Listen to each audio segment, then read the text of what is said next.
Bienvenue chez Obscurlist pour des podcasts de jeux de rôle dans des univers sombres.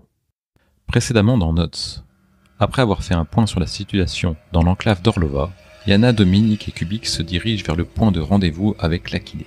Arrivés au parc Petra, ils découvrent un lieu désert témoin de violentes manifestations. Nous reprenons alors que Yana s'apprête à surprendre un guetteur et que Dominique vient d'ouvrir une boîte potentiellement dangereuse. Bonne écoute de La Réponse, épisode 3. Il se retourne, il regarde Thérose. Vous m'avez fait peur. Appelez vos camarades. Est-ce que vous pouvez me préciser votre nom ? Je suis l'Aquilée. Très bien, je les appelle. Tu vois Kubik qui court vers toi, Dominique, et tu regardes la boîte, tu crains un instant avoir déclenché un truc. Bah ouais. Le couvert tombe, la boîte est vide. Bah, je la prends, je te la montre en mode y a rien quoi. Kubik, toi tu remarques que sur ton... Parce que tu n'avais pas sorti depuis le début que tu étais arrivé à Orlova, sur ton compteur de radiation quantique en fait, c'est plutôt élevé. Comme si tu étais au cœur d'un endroit pour construire des piles quantiques ou des générateurs quantiques, mais t'es pas à l'usine. Ah d'accord, beaucoup plus que dans une enclave classique quoi. Ouais. Donc tu vois Kubik qui regarde Yana qui vous fait un signe. Bah, j'y vais, la boîte je la repose parce que je me dis bon bah tant pis quoi. Très bien. Donc vous rejoignez Yana qui vous amène derrière un arbre en fait. Et il y a un homme de petite taille qui a un chapeau feutre, un petit costume beige, bas de gamme. Visiblement infirme, il est voûté comme ça, il a un problème de colonne vertébrale. Et ce qui fait qu'il claudique un petit peu. Il a une grosse moustache un peu trop cirée et une bouche lipue. Et le visage quelconque d'un employé de bureau. Mes amis, je vois que vous avez eu le message. Il a regardé vos roses. Je me nomme Théodore Simek, l'Aquilée. C'est moi qui ai contacté Minard.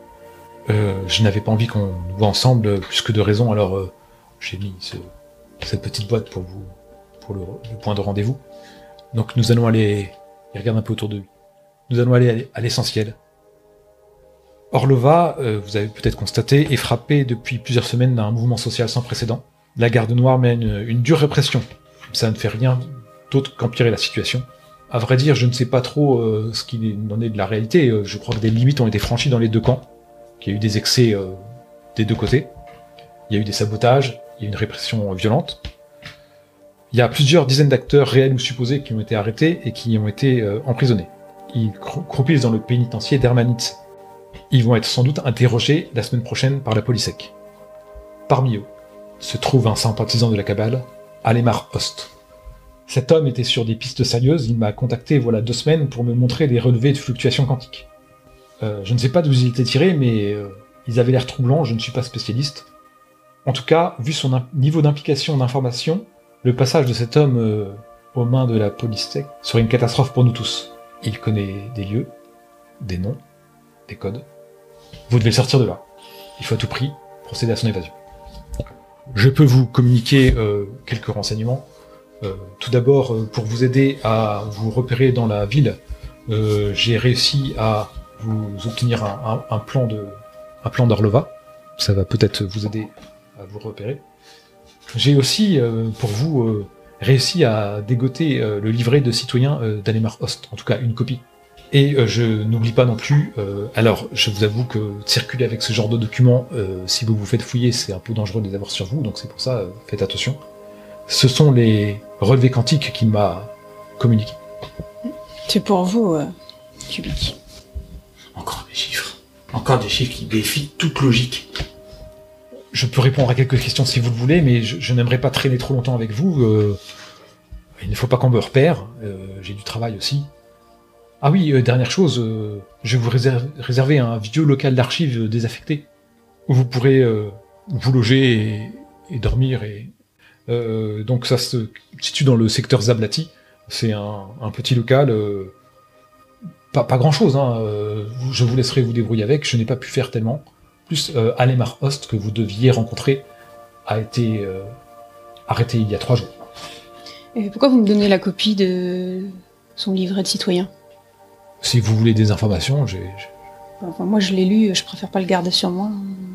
Mais vous voulez être procuré comment J'ai réussi à, en graissant quelques pattes et avec quelques contacts, à obtenir ce document, mais... Et si vous avez de tels contacts, est-ce que vous pouvez pas aussi nous donner un accès à un papier disant qu'on a un droit de visite? Parce qu'en fait, là, le problème, c'est que mes camarades m'ont expliqué que les gardes de la prison ont tendance à tirer sur quiconque s'en approche, quoi. Donc, j'aimerais autant ne pas me faire trouver la peau, quoi. Je pense que pour obtenir un droit de visite à la prison, votre camarade pourra largement obtenir ce document. Ok. Bah, Yana, vous avez l'air du boulot entre l'inspecteur et le droit d'accès à la prison. Vous êtes noyé sous la paperasse. Oui, mais comme quoi, ça sert toujours de connaître quelqu'un qui travaille pour l'économa. Tu travailles pour le ministère de l'Effort, toi? Oui. Oui, c'est ça, parce que lui aussi, il travaille. Voilà, donc si éventuellement vous cherchez à me contacter, vous pourrez essayer de laisser un message à mon annexe, mais sinon, si on peut, autant que faire se peut, éviter des contacts, ce serait préférable. Je suis désolé de vous accueillir dans ces conditions, l'arrestation d'Alemar Host n'était pas prévue du tout au programme, mais comme la police tech arrive la semaine prochaine, le temps presse. Avez-vous des questions? Monsieur Host, le citoyen Host, il vous a contacté directement? Oui, en fait, il voulait contacter Minard et donc il est passé par moi. Donc il vous connaissait déjà en Oui. tant que contact. Comment il vous a contacté? Il vit à Relevin, hein, donc... Non, mais dans quelles circonstances, je veux dire, il vous a abordé comment vous étiez déjà en relation? On se connaissait déjà au sein de la cabale. Est-ce que vous avez vous savez comment on peut accéder à son domicile si vous avez des clés ou autre? Ah non, je n'ai rien de tout ça. Bah, merci. Bah. Enfin, moi, j'avais pas d'autres questions. C'est bon? Pour moi, c'est bon, ouais. Bon courage. Et puis il commence à s'en aller en bottillon. Oui, bah moi, je vous propose d'aller à la planque discrètement. D'accord, bah c'est un logement, hein, donc tu peux très bien aller à la planque. Bon, bah voilà. Donc Moi, j'y vais. vous descendez tous vers votre planque pour vous réfugier. Donc vous descendez vers le quartier Zablati et vous avez l'adresse donc de votre planque et vous avancez comme ça et vous voyez toujours les patrouilles de garde noirs qui passent, ainsi que des véhicules. En fait, ils ont des véhicules, certains à l'énergie quantique, hein, qui passent, des grosses limousines un peu blindées, si vous voulez. Et vous entendez. Attention, citoyens. Le couvre-feu sera effectif pour les 2 prochains quarts. Seuls sont autorisés à circuler les travailleurs essentiels. Tous les autres devront rester chez eux. Des escouades de la sécurité procéderont à des contrôles vigilants. Ça va, dictate. Ensuite, le véhicule s'éloigne, et vraisemblablement, c'est un message qui va tourner en boucle un petit peu partout dans le quartier. D'accord. Vous arrivez à votre QG, en fait. C'est un vieux local d'archives, en fait. Déjà, vous pouvez apercevoir qu'en arrivant, il est sur vous pouvez facilement l'observer de l'extérieur. Il y a une sorte d'heptagone, en fait, qui est apparent, qui fait le coin, en fait, qui fait l'angle, avec des vitres à chaque fois. Et quand vous rentrez dedans, ce n'est pas éclairé. C'est assez poussiéreux. Il y a des rayonnages vides, une épaisse couche de poussière. C'est une pièce unique qui fait une 50aine de mètres carrés, avec des trucs encombrants un peu partout. Il y a laissé à l'entrée quelques boîtes de rations, un peu d'eau, sans doute pas de l'eau pure, hein, sans doute de l'eau qui vient des hypogées. Il y a quelques matelas qui traînent. Il y a 2 toilettes, un lavabo. Il n'y a pas d'éclairage. Et de l'intérieur, c'est aussi facile d'observer l'extérieur, en fait. Vous avez une bonne vue de l'intérieur vers l'extérieur et de l'extérieur vers... Pourquoi on est à l'étage, on est quoi? Non, vous êtes au rez-de-chaussée. Donc si on allume, il nous voit aussi. Alors tu peux aussi calfeutrer les fenêtres. Ça, c'est possible. Il y a tellement de rayonnage, il y a de la saleté, il y a de la crasse sur les trucs, et vous trouvez facilement des feuilles que vous pourriez coller, en fait, des choses comme ça, sur les fenêtres. D'accord. Je pense que c'est important de couper toute lumière intérieure, mais de se garder la possibilité, de quelque chose qu'on cache, mais qu'on ouvre facilement pour observer l'extérieur. Cubic, tu observes les relevés quantiques qu'on t'a donnés, c'est ça? Donc en fait, tu comprends que tu as des courbes en fait qui mesurent le taux de radiation d'un sujet. Alors le sujet, tu sais pas si c'est un objet, tu sais pas si c'est un lieu, tu sais pas si c'est une créature, tu sais pas si c'est un être vivant. Il y a 2 courbes. La première montre que le sujet a été exposé à de très très fortes radiations. Donc il était, il y avait une irradiation à l'énergie quantique. Et la deuxième montre qu'en fait, tu penses qu'elle s'est faite après, et qu'il n'y avait plus du tout de radiation. Autrement dit que le sujet aurait été purifié des radiations. Ouais. Mais que Tu sais aussi que ce phénomène n'est pas physiquement explicable. Pour toi, c'est une aberration en fait. Tu soupçonnes fortement que le sujet soit un être vivant plutôt qu'inanimé. Créature, animal, personne, tu ne sais pas. Mais en gros, qu'il y ait une guérison, entre guillemets, de la radiation, ou une disparition de cette radiation, que tu ne saurais pas expliquer. En fait, c'est incroyable. Vous êtes dans le QG, en train de réfléchir à ce que vous allez faire le lendemain, sans doute. Je mange ma ration. Tu manges ta Moi, ration. j'ai été un peu choqué parce que j'ai vu sur les résultats quand même. C'est Ok. le fait de pouvoir être complètement soigné de radiation. Donc oui, toi, t'as été choqué par le relevé. Oui, ça te surprend énormément. Ouais, donc j'en discute avec vous, je vous explique les résultats. C'est quelque chose qui n'est pas scientifiquement possible, donc il faut le faire absolument sortir de là, parce que lui, il n'en saura probablement plus sur les circonstances de cette étude, de ces analyses. Est-ce que vous avez une idée de comment il aurait pu avoir des analyses comme ça? Mais pour un contremaître, ça m'étonne. Ouais. Mais après, est-ce que... Parce que je sais qu'il y a certains scientifiques qui sont un peu... J'ai déjà eu l'occasion d'en voir qu'on fait des expérimentations sur les humains. Est-ce qu'il ne devrait pas essayer d'en faire sur les autres? Comment ça sur les... Les autres, vous savez, ce qui est de l'autre côté du mur, là. Ces trucs... Peut-être, mais du coup, c'est pour ça il faut absolument savoir d'où ça vient, ça. Donc, moi, j'ai envie d'aller chercher au moins une lampe d'appoint. Quoi. Même, je veux pas que ça fasse une grosse lumière pour que tout soit discret. Donc assez rapidement, tu peux trouver un marchand qui te vend une lampe à résine, tu sais, c'est comme ça. Ouais. Avec de la résine à l'intérieur qui éclaire suffisamment. Donc, au bout d'un moment, Kubik revient avec sa lampe à résine et la pose sur la table, comme ça vous pouvez être éclairé et discuter. Et regarder vos documents. Ensuite, sauf si vous voulez faire quelque chose, mais vous dormez, je suppose. Oui. Donc vous vous reposez. À l'extérieur, vous entendez régulièrement ou des sirènes, ou des bruits, ou les patrouilles qui passent, qui font des rappels. Vous sentez cette atmosphère un peu pesante, toujours un peu d'émeute. Et les 2 quarts de couvre-feu sont passés et vous pouvez vous remettre à l'œuvre pour vos projets. Il y a donc un jour qui s'est passé avant que la police tech arrive. Donc on est le lendemain matin? C'est ça, vous êtes le lendemain. Je voudrais aller prendre un peu la température auprès de Thomas. Donc tu pars vers le syndicat. Ouais. Et vous prenez le tram pour la place... C'est de l'autre côté de l'enclave. Ouais, on va arrêter de se faire. Donc vous prenez le tram et en fait, il y a les gardes qui sont là, toujours qui fouillent un petit peu les gens qui passent. Vous prenez le tram comme la veille et vous arrivez à la place Mazarikovo avec ses grands drapeaux sur la grande esplanade. Vous avez le bureau de la coordination où tu peux demander les papiers effectivement qui sont là, la loge de l'économa. Vous allez donc au bureau à l'annexe de la coordination pour demander des documents. Oui. Tu veux quel type de document cette fois-ci? Un laissez-passer pour 3 personnes pour la prison d'Herminitse dans le cadre de ma mission de réhabilitation de la production. Donc vous en avez pour 2 bonnes heures d'attente pour avoir accès à ces documents. Est-ce que je peux, dans le cadre de ma mission, interroger une personne à l'économa pour obtenir les informations dont il dispose aujourd'hui suite à cet incident?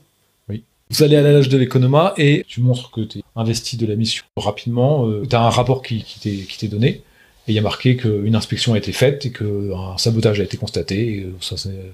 Il n'y a rien. Il n'y a pas le nom des personnes qui sont emprisonnées, il n'y a pas... Le nom des personnes emprisonnées, non. Non, là, il y a juste... C'est sur l'événement. Il y a le nom du gars qui a fait l'enquête. Tout, c'est un matricule. Tu as un matricule, tu as quelqu'un qui allait constater qu'il y avait... la chaîne, en l'occurrence. T'as l'endroit où ça s'est passé, si tu veux, l'endroit où ça s'est passé sur la chaîne. Et il y a marqué ouvrage saboté, aucune responsabilité du ministère de l'économa. Il n'y a rien, quoi. Les ouvriers sont responsables, RAS, quoi. On est seul là dans le bureau quand on consulte ce rapport ou pas? Oui, t'as une Il y a petite marqué pièce. que ils sont responsables, mais il y a une description de la supposée action. Comment ils savent que ça serait eux? Ah bah non, il n'y a pas de description plus avancée. Voilà, en gros, c'est une hypothèse qu'ils valident. Quoi. Ouais. Ok. Mon contact au sein de l'Economa s'occupe de la gestion des stocks de consommables pour la prison.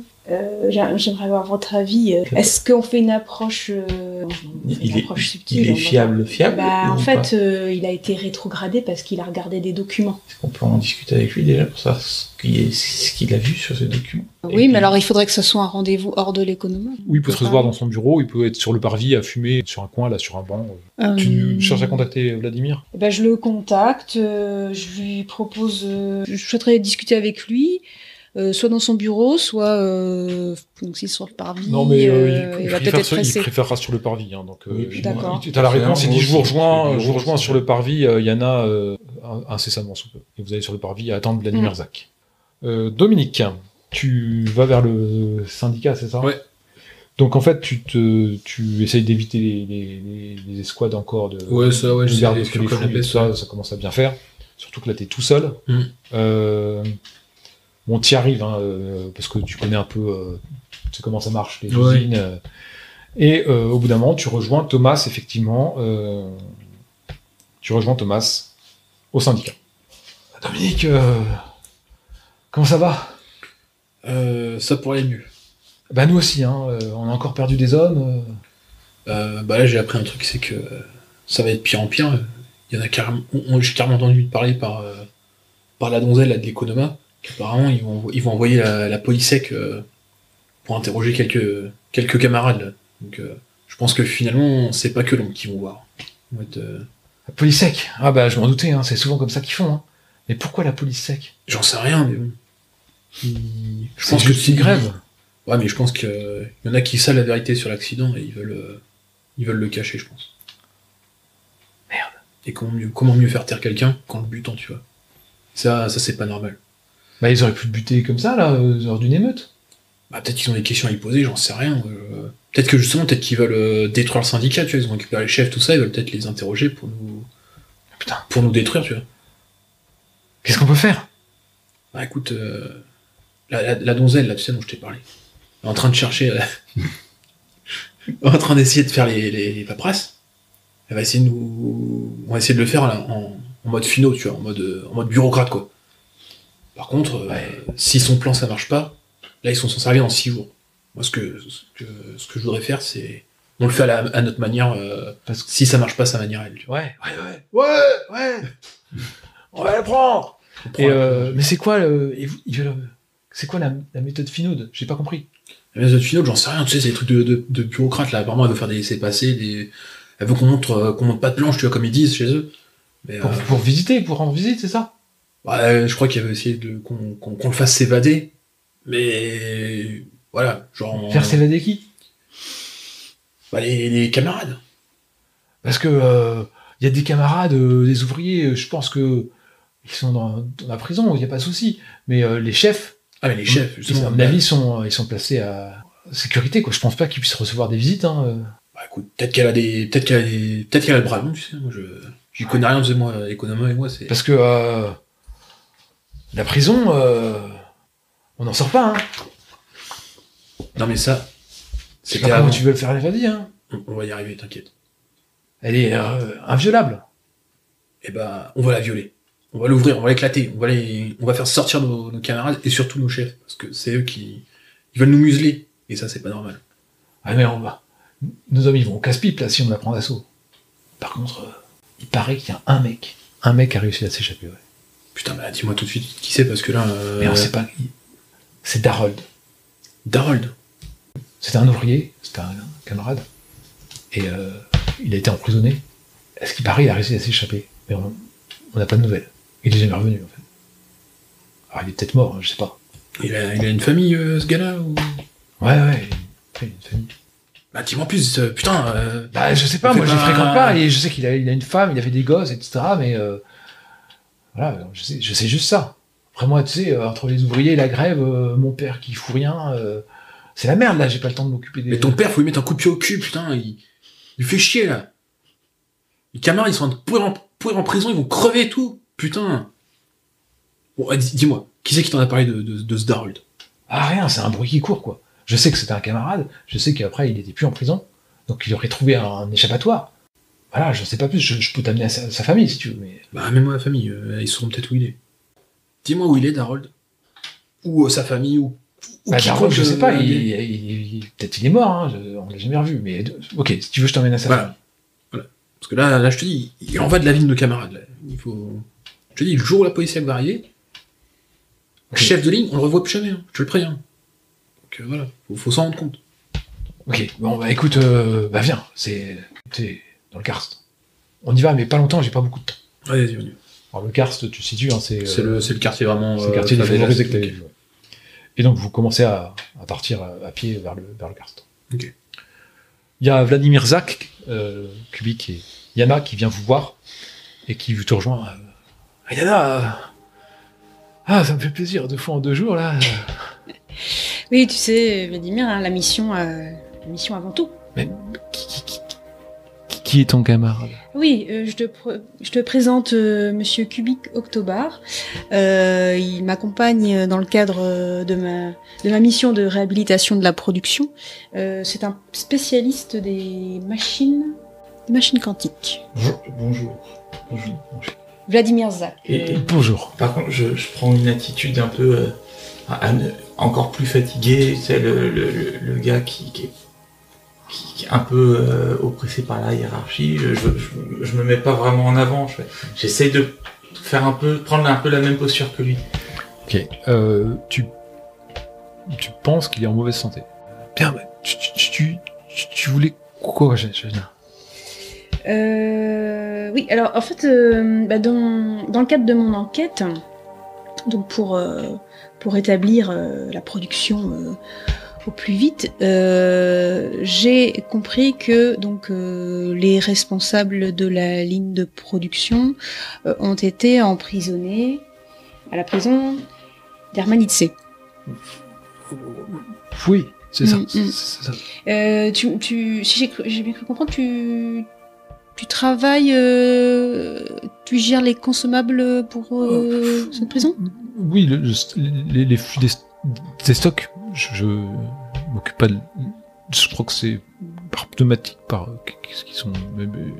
juste les stocks. C'est une prison assez récente. Comment en fait, tu as quel lien avec la prison? Tu fais juste des commandes et puis ils sont livrés par pneumatique? Aucun. Si j'avais réussi à construire une telle prison, j'aurais eu un autre poste comme Werner.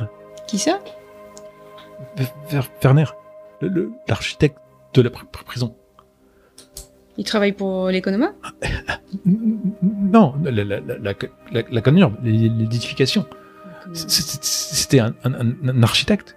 Maintenant, il est directeur de l'édification. D'accord. Son œuvre a été fortement appréciée. Tout le monde la considère comme inviolable et extraordinaire, et ça lui a permis d'accéder à ce poste pendant que moi j'étais rétrogradé. Vous voulez dire qu'il a eu le droit à un superbe poste, et par la même action, vous avez... Pas par la même. Vous voulez dire que c'est à cause de lui que vous avez... Non, mais j'aurais aimé réussir quelque chose de grand, mais visiblement je ne suis qu'un piètre citoyen. Non, vous n'êtes pas un piètre citoyen. Je ne vous connais pas, mais ça se voit. Vous semblez avoir l'âme véridique. Qu'est-ce que vous faisiez avant? Vous vous dites que vous avez été rétrogradé? Rien pas particulier. Je m'occupais de la production à Olomouc des piles quantiques. Et là-bas, il y a eu des problèmes et j'ai voulu regarder ce qu'il en était. Mon chef n'a pas apprécié et j'ai été muté ici. Yana vous a dit que j'étais scientifique. Vous en avez l'air. Là, je tire un petit peu sur la blouse pour la remettre bien droite. Et vous étiez en contact avec les piles quantiques? Pas personnellement. Dans les bureaux. Mais je me permets. Enfin, excusez-moi de vous poser la question. Vous allez bien? Personnellement, physiquement, vous m'avez l'air fatigué. Monsieur Octobar est également professeur de médecine. Peut-être une petite dépression. Peut-être. Et j'ai l'impression que c'est vrai ça, ou j'ai l'impression que c'est plus... C'est uniquement la dépression? Ouais. D'accord. Mais je comprends. Je ne suis pas comme Adrien Ferner. Mais je comprends, j'ai un peu vécu la même chose, vous savez. Moi aussi, j'ai été rétrogradé dans ma partie. Mais c'était injuste, et je pense que ça l'est tout autant pour vous. C'est comme ça, je suis médiocre, c'est tout. Ce que vous pensez. Moi aussi, je pensais que j'étais médiocre, mais il faut surmonter ça et leur faire comprendre un petit peu que vous n'êtes pas médiocre, que si j'arrivais à arrêter la grève, peut-être, mais sinon. Et vous avez une idée de comment le faire, même avec de l'aide? Pas du tout. Je me contente d'aider Yana en souvenir de. Oui, de nos études. Avec Yana, nous sommes ici pour étudier. Vous avez entendu parler des incidents sur les chaînes de montage. Oui, j'en parlais à Yana. Donc, nous on est là pour étudier ça et on a besoin de recueillir des témoignages des gens qui étaient présents, mais qui sont maintenant dans la prison. Est-ce que vous auriez un conseil sur la meilleure façon de leur parler? Je crois que si ce sont des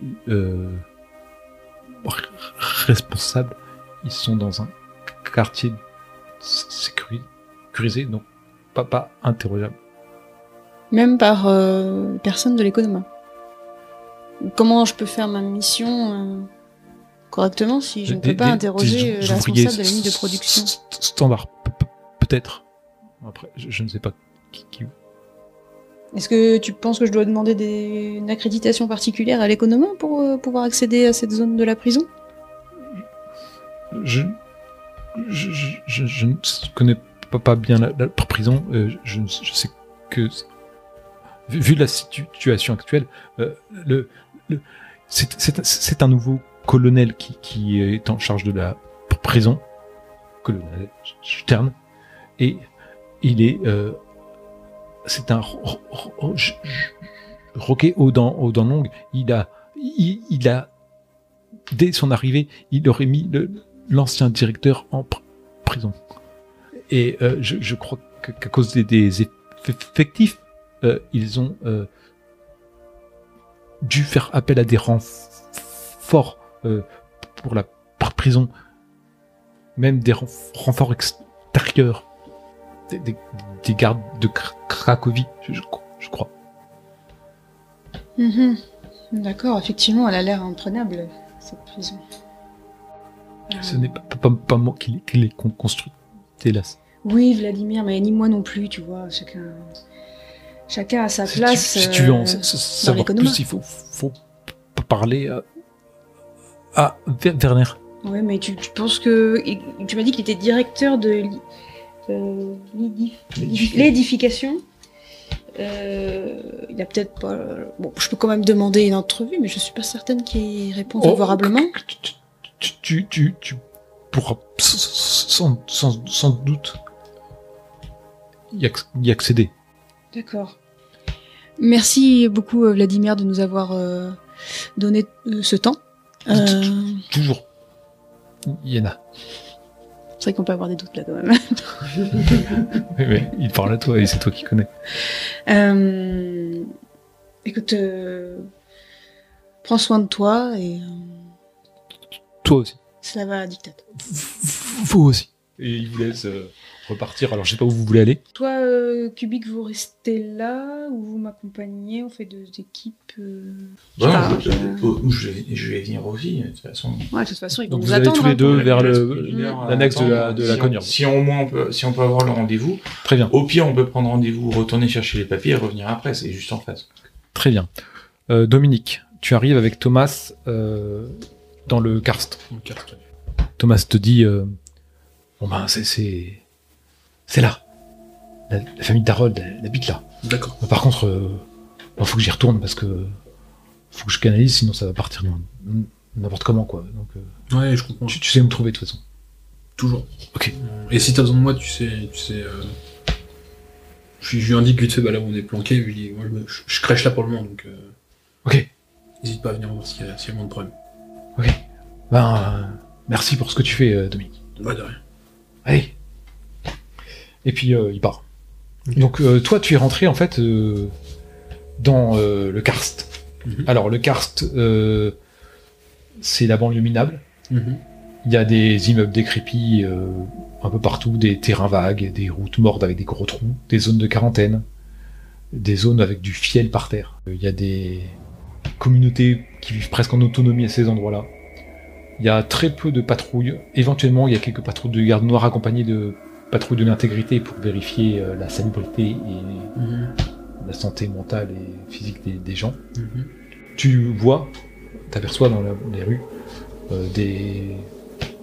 peu de monde, des enfants qui traînent un petit peu, des mecs qui sont adossés à certains murs, des gros biceps, des gros bras comme ça, de la pègre sans doute.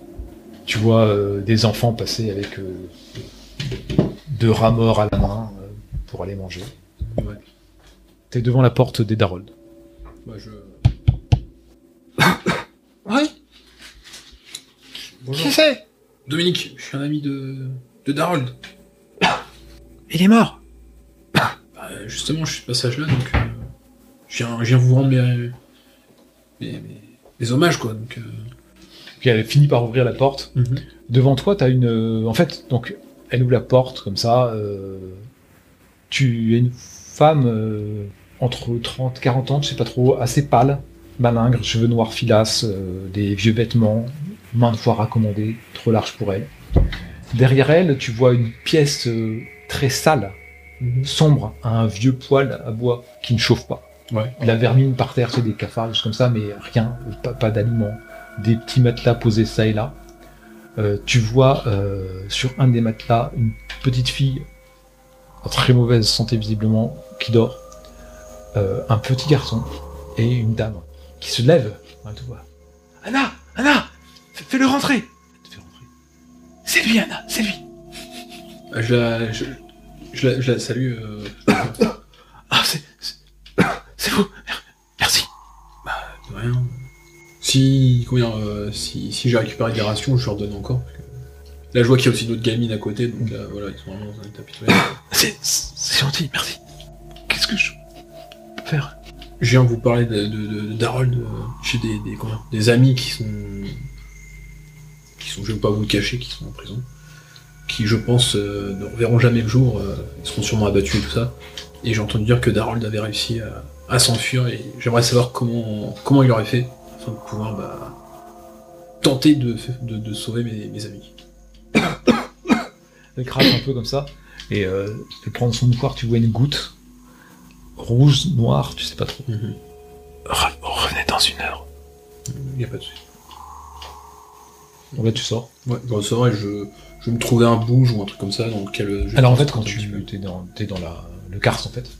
Donc tu flânes un peu, c'est ça. Ouais, voilà, j'essaie de trouver un petit coin où je peux squatter pendant 1 heure. Et à un moment en fait, t'as un gars qui se pointe devant toi, vêtements qui imitent le costume cher, mais tu vois que c'est pas d'une bonne qualité. Visage rond avec des cicatrices, regard un peu agressif, tu vois. Et il est à côté, et avec lui il y a 5 gorilles, bras nus, tu sais, Marseille, D'accord. etc. Alors, je connais même pas toi. Bah non, mais toi non plus, je te connais pas. Ah, moi j'habite ici. Ah, moi j'habite à Prague. Mais je suis C'est beau Prague. Ouais. On est riche à Prague. L'économie est riche, mais pas nous. Hein, tu sais. Ouais, t'es bien bâti quand même, tu manges bien. J'aime me défendre face au travail, quoi. Ouais. Et t'es là pourquoi? Bah, je suis là pour justement voir la famille d'un ami. Ouais. Je viens rendre mes hommages à un camarade disparu. On t'a à l'œil, hein? Bah écoute, ouais, si vous voulez. Bon, je sais pas trop pourquoi, mais bon. Enfin, si tu veux troquer des trucs là, t'as une mallette là, t'as une belle pince, si tu cherches du matos, si tu cherches des trucs, hein, c'est moi qui veux venir voir. D'accord. Man Gustave. Man Gustave. Bah écoute, dès que j'aurai besoin de quoi que ce soit, t'inquiète pas que ton nom il est gravé dans la tête et. C'est toujours plaisir de faire affaire avec des gens qui ont des moyens, hein? Ouais, merde. C'est vite dit, hein. Mais bon. Mais t'inquiète, si j'ai un matos, je viens de voir et toi et tes. Et ton petit nom c'est quoi? Dominique. Dominique? Ouais. Ok. Syndicat, Dominique? Ouais. Ok. T'as repéré les mecs? Ben. Bon séjour. Ah, bah merci. C'est chaleureux ici, hein, tu vois, c'est cool. Plus qu'ailleurs, ouais. Puis. Donc, ouais, tu flânes un petit peu, etc. Il n'y a pas trop de gros bouges ici parce que c'est très très pauvre en fait. Tu vois qu'il y a du fiel qui est tombé un peu partout. Tu vois des maisons complètement éventrées. Puis en fait, t'as rapidement fait le tour. Et puis, Par contre, pour revenir chez la famille, j'essaye de faire attention parce que maintenant que je sais qu'il y a 5 gros malabars qui peuvent, voilà, j'essaye de, si possible, voilà, tu fais un tour en rond, quoi. Ouais, voilà, pour pas, parce que je voudrais pas attirer le malheur sur cette famille, quoi. Ok. T'arrives au bout d'une heure. T'as Anna qui t'ouvre. Suivez-moi. Okay. Et puis tu montes 2 maisons au-dessus. Tu vois une maison, sans toit, visiblement, dans un état dégueulasse. Vous frappez 3 fois. Ok. Bonne chance. Puis on repart. J'arrive. La porte s'ouvre. Il y a une pièce. Tu vois rien, c'est noir, t'as juste la lumière des lumières de l'artefact qui arrivent parce qu'il n'y a pas de toit. La porte s'ouvre juste. Je rentre, mais tu sais, vraiment petit pas, quoi. Tu rentres à petits pas, t'as du mal à te faire à la pénombre. T'es rentré, à ce moment-là, paf! La porte se referme. Et ainsi se termine La Réponse, épisode 3.